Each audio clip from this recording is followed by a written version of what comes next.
चलतु एबे आज मु खीरी बने कि आपण मानकु दउछि। तो एमती गोटे चम्मच घी नेबे,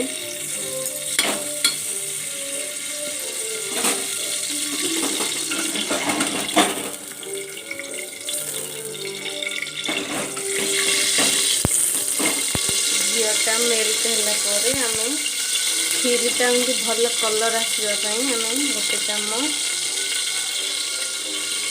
चीनी ऐड करवा।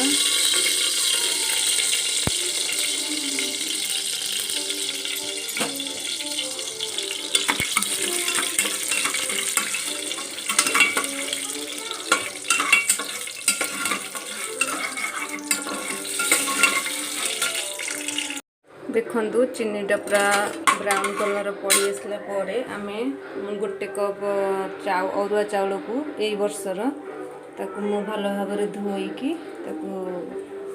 छाणिकी ऐड कर।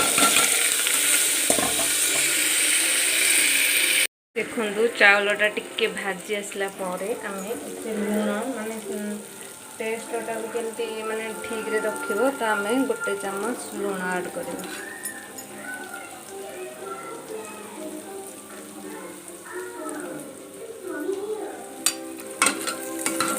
चाउलटा को बेसी भाजी जस्ट टिके ब्राउन कलर आसला मु गोटे कप चाउल नहीं जेहेतु मुझे 3.5 कप पानी ऐड करवा। मु 3.5 कप पानी ऐड कर सारी तो आपको प्रेसर कैपटा को बंद करके आमे 3टा सीटी दबा को छाड़ीदबा।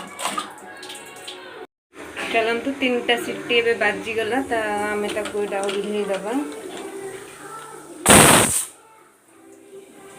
एबे आमे गोटे लिटर क्षीर को आमे गरम करिया छाड़ीदबा।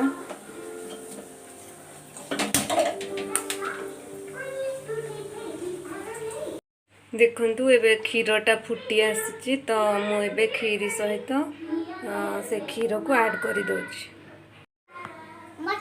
देखु मु क्षीर सहित ऐड करदेली खीरी की से एमती भल भाव एमती तल आड़ू एमती चलाउथिबा कारण लगी जाई पारे। तो मुझे चलाऊँगी टिके समय पर चलाऊँगी से समय भितर चलतु आम भाजीदबा। मुझे 2 खंड करके रखी आलमंड आउ काजू को चलो टिके फ्राई करदेवा तापरे पकेगा।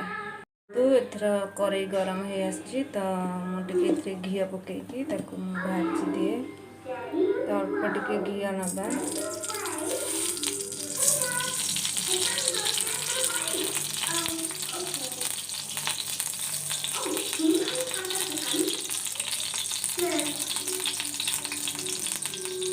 घीटा गरम हो आसी तो आम आलमंड काजू को टिके फ्राई करदबा। बेसी भाजवानी थोड़ी अल्प टिके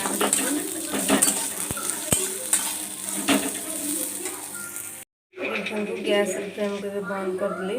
एबे तो मुझे गोटे कप चाउल नहीं तो मुझे गोटे कप चीनी ऐड कर दूँगी।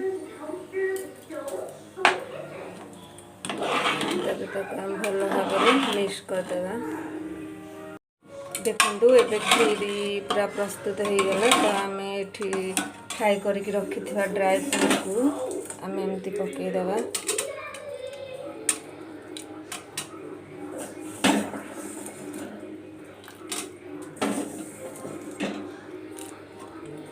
देखु एबे मो खीरी केमती हेची प्लीज आपण माने कमेंट करी कहंतु एवं लाइक करंतु शेयर करंतु एवं सब्सक्राइब करंतु। Thank you.